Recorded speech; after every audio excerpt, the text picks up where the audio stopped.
Okay. So it goes like this. We're going to run through the alphabet, A to Z. And I'll start, obviously. Basically, you're going to name people's name that start with the alphabet that you're on. Okay. So A is Adam, right. B is blah, blah, and we'll go back and forth. Okay. I always dominate this game. Oh, please. Trust me. Please. Go. Okay. So you ready? Yeah. You ready? Okay, so A, Adam. B, Bimbo. C, Casey. D, Dayo. You too slow. You gotta move fast. You ready? 1, 2, 3, go. A, Adam. B, Bimbo. C, Casey. D, Dayo. E, Elijah. F, Femi. G, Gladys. H, Harry. What is after H? What is the letter? A, B, C, D, E, F, G, H, I. Okay, let's do it again. All right, let's do it again. No, we're gonna run it again. A, B, C, D, E, F, G, H, I, J, K. It's one thing to remember the name. Now you gotta remember the letter. My goodness. All right, let's go. You ready? You ready? Mm-hmm. A, Abiodun. B, Bayo. C, Casey. D, Dayo. E, Elisha. F, Femi.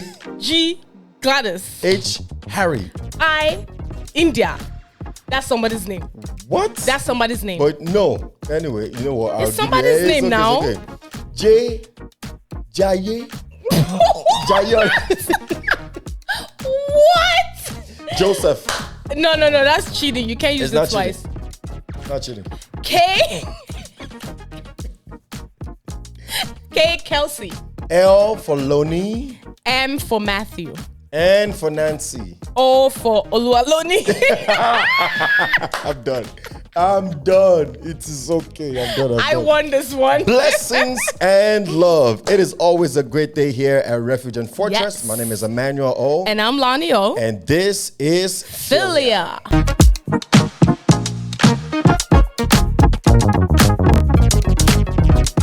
So throughout this month, you would notice that we've been talking about relationship, which is what our channel is about. But this month, we specifically focused on relationship with our parents. Yes. We've noticed that there's kind of like a gap right? between this generation and our parents, the older generation, and we're trying to breach that gap right now with the discussions we've been having. So if you've been following us with since the beginning of this month, we've been talking about two very important characters, Steph and Dave. They're dating. They've been dating for 4 years. If you haven't watched our previous video, go back and watch it to get the full story. Link up there somewhere. Yeah. Go back and watch it to get the full story. But a quick summary is Steph and Dave have been dating for 4 years. Steph graduates. She takes him home to introduce to her parents. At the end of it all, they had a good time, but the parents did not approve. And we're pretty much, trying to help Steph navigate the next steps after that. So today, we know that everybody looks forward to the time where they introduce their significant other to their parents. It's a thing of joy. It's something you're taking big steps. So it's a big step to do that, to take your significant other home. And sometimes, parents don't approve. Sometimes it's just not clicking. And it's not the end of the world, right? But it does make it difficult. Makes you feel less confidence. Less confidence, exactly. It makes you feel less confidence about the future of the relationship. Exactly. So now we're really just trying to help you, understand. We're trying to give you 5 different types of individuals or people you could bring home to your parents. Absolutely. And like I said, it does make you feel less confident whenever your parent don't approve immediately of put your a strain in the relationship. It can absolutely put a strain on the relationship. But there are almost these 5 types of people that we want to mention, right? They are almost the people that your parent can hardly say no to. Right? Because whatever they would be looking for in a significant other, they should find in this person, right? In these 5 types of people. If your significant other have this, it's a good indication that they are ready to be brought home to the parents. So the first type of person you want to take home to the moms and the dads is the cheerleader. The cheerleaders. I'm telling you, listen, nobody is going to say no to a cheerleader. I promise you. I promise you, nobody's gonna say no to a cheerleader. Why? Because the cheerleader, they are rooting for you. Right. They're motivators. Right. They have a coaching spirit. They want you to win. They're pushing you. They push you, and they're just like always there for you Yeah. to see you win and see you keep growing and see you keep doing your thing. And it's like they will be your number one fan, right? Yeah. And there's because remember, a cheerleader is somebody who cheers people on as they're doing Encourages something, them. right? They encourage them as they're achieving a goal. Think about it, right? A game is going on, and the cheerleader is there to lift up the spirit. a you. Exactly, lift up the spirit of the players, Yeah. right? So while you are playing, in other words, while you are fulfilling purpose, your cheerleader, whether it's your boyfriend or your girlfriend, your husband or your wife, it Exactly. doesn't matter. They are cheering you on. on. Just saying you got this, babe, Yeah. motivating you, and they mean it from the bottom of their heart. Nobody, again, Nobody says no. is going to say no to a cheerleader, because a cheerleader wants to motivate you, Yeah. and they want to see the best They out push of you. you, They yes. push you, and they want you to be better. So Absolutely. you bring that kind of person to a mom or a dad, Yeah, they most they're gonna likely be would like, you know approve. what? That's good. I like that. I like that. Yeah. Yeah. Okay, so the second kind of person you could bring home to your parents is the lawyer. Now, I'm not just talking about, the person has to be a lawyer. I'm just using the term the lawyer because this is somebody that defends you. Yes. This is somebody that that looks after you, makes sure you're good. This is somebody that would go all the way hard for you, no matter what the situation is. This is somebody that even if you did something wrong in public, they will defend you. Like they're not gonna let anybody come at you crazy. But the thing about the lawyer is behind closed door, they will check you. They will check you. You see how the lawyer goes like, listen, tell me everything. Let me know everything that happened. And they're gonna be like, you're Okay. bugging. Okay. But I got you. Step outside and then And they will defend defend. you. Exactly. So the lawyer looks out for you. The lawyer defends you no matter what. This person has your back all the way. Absolutely. And then the third type of person that you want to take home to parents is the mom/dad, right? The mom/dad. And you listen, you know what I mean when I say the mom/dad. It's because the mothers or the fathers, right? They are protectors. They love, they sacrifice, they are selfless, right? They take care of you. They are all about your well-being, right? And they will do everything to ensure that you are okay. Imagine having a relationship where the girl or the female has this motherly, sacrificial love for you, right? And she puts you first. And in the same breath, you have a man in the same relationship who has this fatherly love for his significant other and puts her first. So we're both putting each other first, right? And we're looking out for each other's best interests, right? There's nothing that beats that. Let me tell you, there's no way a mom is gonna see a female who has a motherly love, genuine love for her son, and say no to that kind of person, especially when she doesn't feel like you're coming in to replace her. Mom, let me stop real quick. Mom, nobody's ever going to be able to replace you.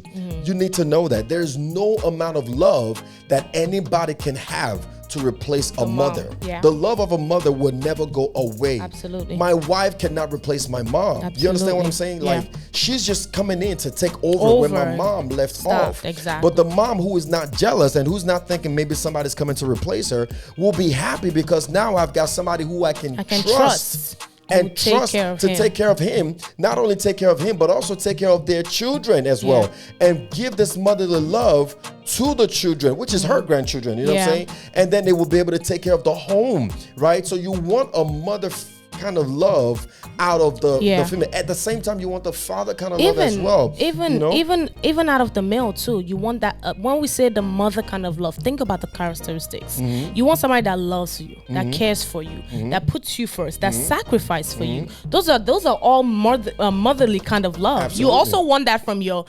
boyfriend. You know what I'm saying? Or your so husband, right, exactly. Don't get hung up on the mother and the father. Just think about the characteristics of those from people. Your significant other. Exactly. And I want to say, I think that was for me in our relationship, one of the characteristics I would say that her dad saw in me was that motherly, fatherly love that I had for her. You know, I was sacrificial, and then I would also correct a lot of times, right? And they saw that, right? Whenever she was doing something that wasn't okay, I would say, hey, you know, you're not really supposed to do that. Like I would talk to her, not just from a boyfriend standpoint, but also from a big brother, a fatherly kind of love standpoint. And her dad saw that and was like, okay, good. A lot of times, and that happened a lot. So and at the same time, whenever we would visit my parents, right? Because we weren't living in the same place, but we would go visit them. And my mom saw how she had handled the relationship, how she had that motherly love, and how she was sacrificial and she loved selflessly, and she would do all the things that her mom would do, right? I remember when we first went to visit my parents, my mom was happy that, hey, my son is home. Let me, you know, get in my mother bag and get in the kitchen and start cooking and doing all these things. And then my wife just stepped up and started doing everything she was supposed to do. And my mom was like, hey, well, I guess I could just go sit down. I guess I don't really have to. Now, right. A lot of times we think that is a wifely duty. That is the responsibility of your wife. Well, she's supposed to do that. Trust me, not every female is like that. Yeah. Not every female is gonna give you a motherly love. Not every man is gonna give you a fatherly love. But you bring that kind of person home, it puts their mind at ease. Come on, man. It puts their mind at ease to know that their daughter or their son is in good hands. Exactly. Yeah, so absolutely. You bring the cheerleader. The cheerleader. You bring the lawyer. Somebody's always going to defend you. Him, and then you bring a mother who's always going to protect and sacrifice for you and nurture you and be there for you at all times. Absolutely. Bro, listen. They are not saying no. Pay attention to the characteristics. They are not saying no. Yeah. Trust me. The fourth type of person you could bring home to your parents is someone we call your twin. The twin, now this is more of like you see you, like you're looking in the mirror and it's like the same person. We're talking thing one, thing two. Everybody sees you, they're like, oh, you guys are like twins. You're like the same thing. You know, you have so much in common. You know, you're not even in the same room and somebody asks you a question and you answer the same thing your significant other already said, meaning like you're like one. You know, you're like pretty much intertwined. That kind of person is a great person to bring home, because then it's like, okay, this is somebody that they have so much in common. They're pretty much almost the same one, person. Yeah, you know, almost the same person. Yeah. And again, with the twin, it's like if me as a parent, if I love my child and he or she brings home somebody just like them or like him, you know what I mean? It's easy. Now we got two of you. All right. It's like wonderful. And I love you. I automatically love your significant other as well.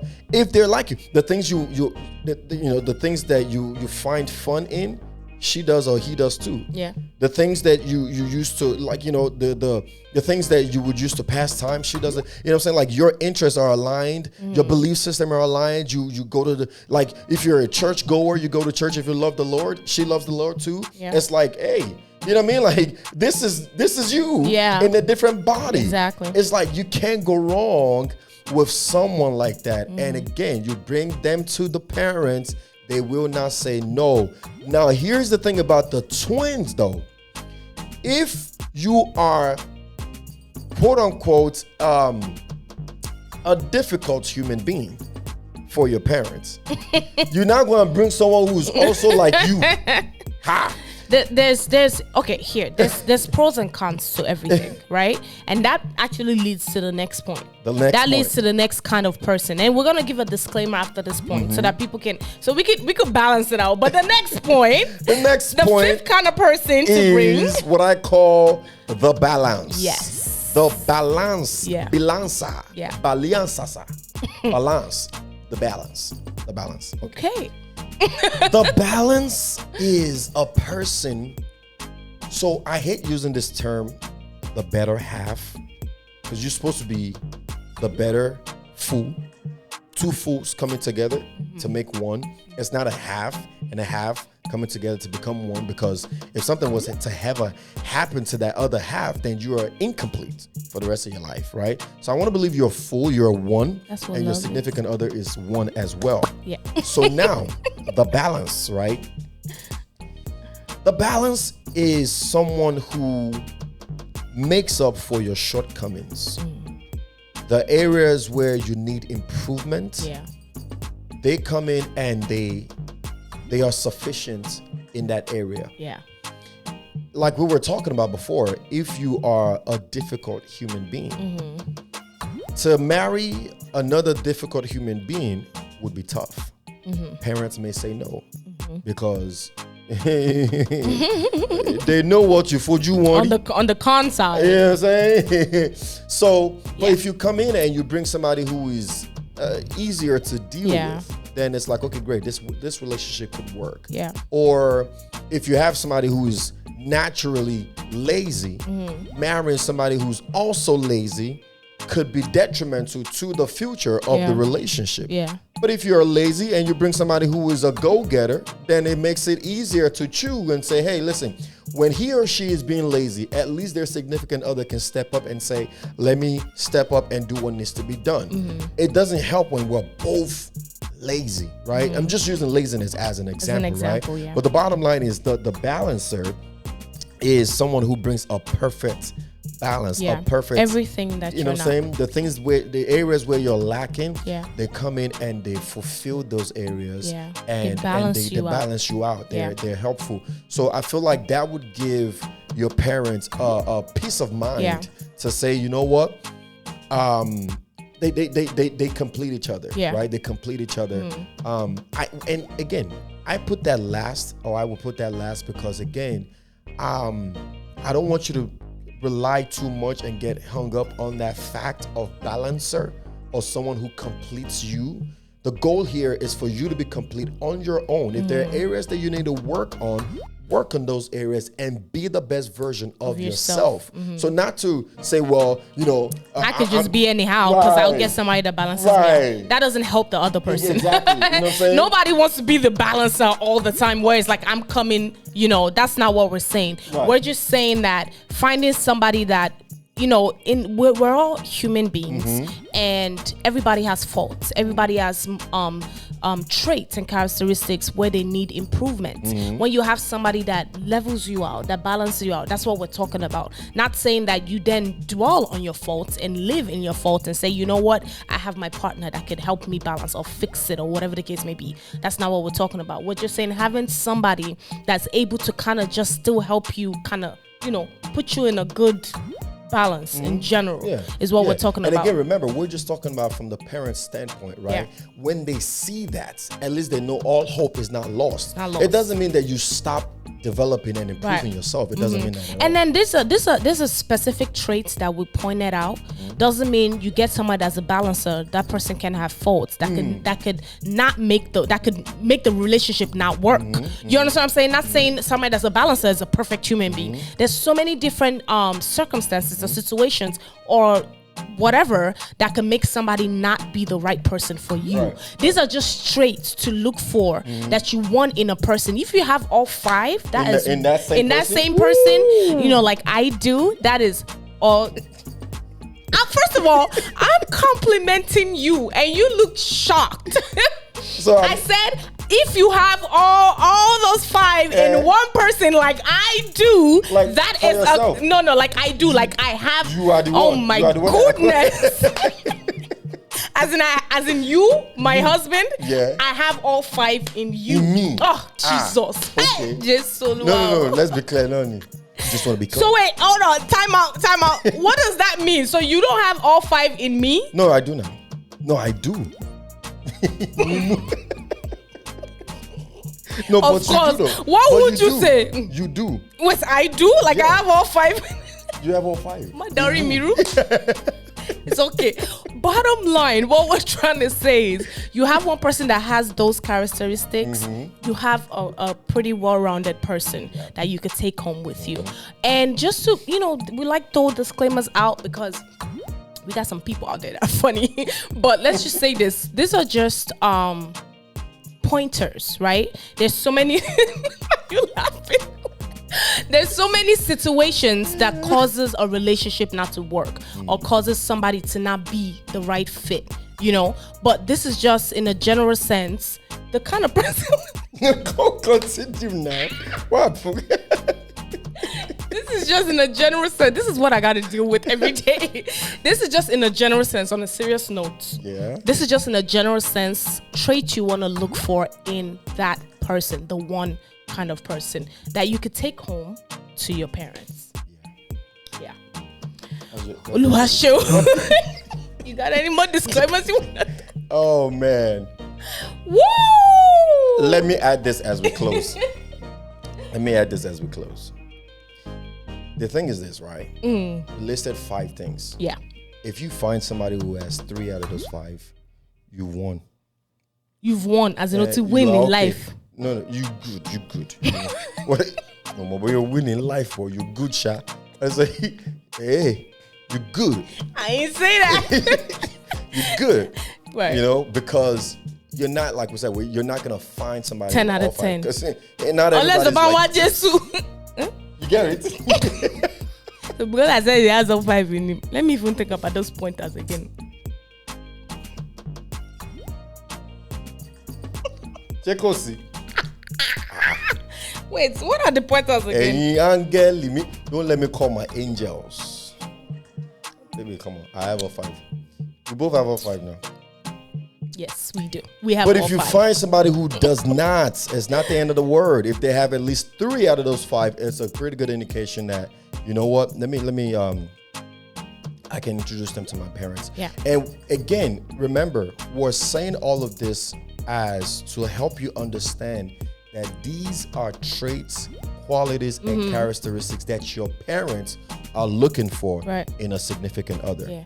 If you have somebody with these characters, it's going to be very hard and tough for your parents to say no, unless they have a personal reason, personal decision, personal. Yeah. Something they reason, personal to them, that they will say no. Then we said that they see. You know, it's one thing to have it. It's one thing for them to see it. Don't say you are like that at home and in gatherings. You are on bauju. But you say you don't do that. And then I also wanted to point out one more thing. What? For those that don't know, this is a kingdom platform. So for our parents out there, that the first thing that came to their mind is God-fearing. Everybody that watches our show should know that if you don't bring a God-fearing person home, we shouldn't have to tell you, because the parents are probably sitting there like, they didn't mention Jesus, so they didn't mention God. So, they didn't mention the person must be God-fearing. No. That's it. That should be a no-brainer when you watch Refuge and Fortress. We shouldn't have to tell you. We're just talking about just regular traits. In all and all, he must know God. That's the foundation. That's the foundation. He must be God-fearing. Come on now.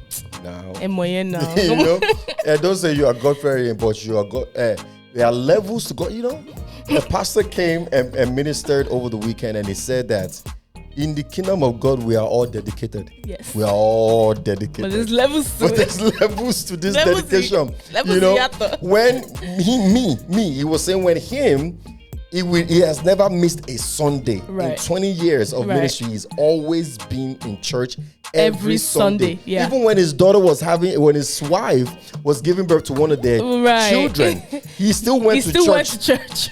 And he's dedicated. Levels. You go to church whenever you feel like it is on a needed basis, but you are also dedicated to.